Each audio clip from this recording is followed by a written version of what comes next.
In 1949, a little girl was born and raised in the heart of Barrettsville, in the cotton fields of Rosemark, Tennessee, where she grew up in the church on a nightly basis, all day Sundays, and making wages in the cotton fields throughout the week. She, along with other neighborhood kids, attended school during the school year. Fields away, across the river, 6 months after her birth, a little bouncing boy was born and raised in Horton Subdivision in the heart of Brunswick, Tennessee. This boy and girl would continue growing and loving life in the midst of friends and family, from elementary school to middle school, and eventually their worlds collided at a small school in the outskirts of Shelby County, Tennessee, at the legendary Barrett's Chapel. So I was at Barrett's and all I heard was Sammy Holloway, Sammy Holloway. He was coming from Brunswick. He was real smart. I think he had been Mr. Brunswick and a girl they called Sweet Pea. So everybody was looking for Sammy Holloway. And that first time I saw him, I said, "That's Sammy Holloway?" Well, he came there in the 9th grade, and when he first got there, he already had a name and a reputation.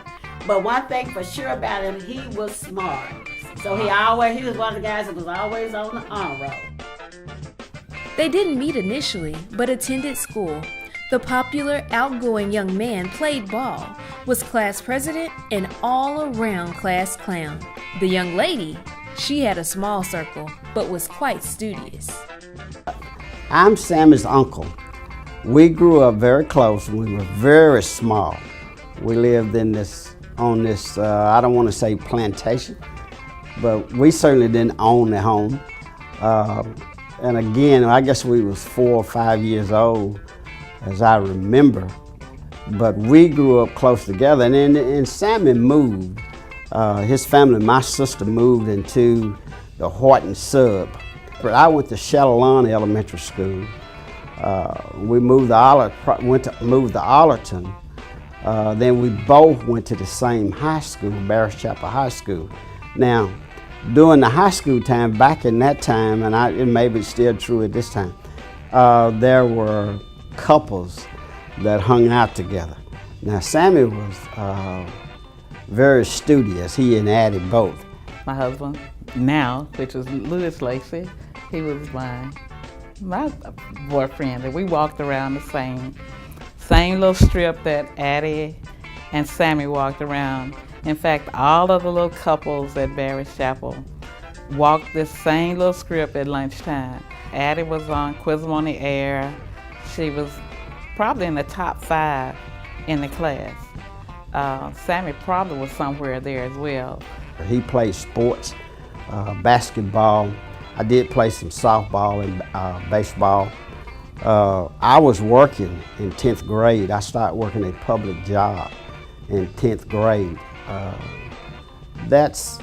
Our paths kind of separated at that time. I didn't know Addie or Sammy growing up because I came from Arlington, but our paths met once we went to Barrett's. We attended the same school.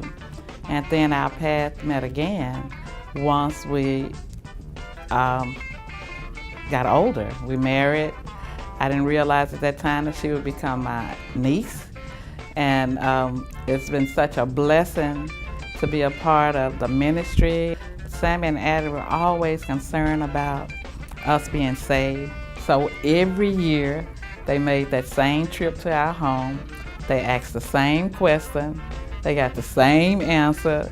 Annalie, Steve, are y'all saved? And we told them the same thing, yes, we are, and we were. But he was concerned about his family. They're concerned about their church. They're concerned about people in general. So I thank God that we are as close as we are. Happy 50th anniversary. And we're right behind you.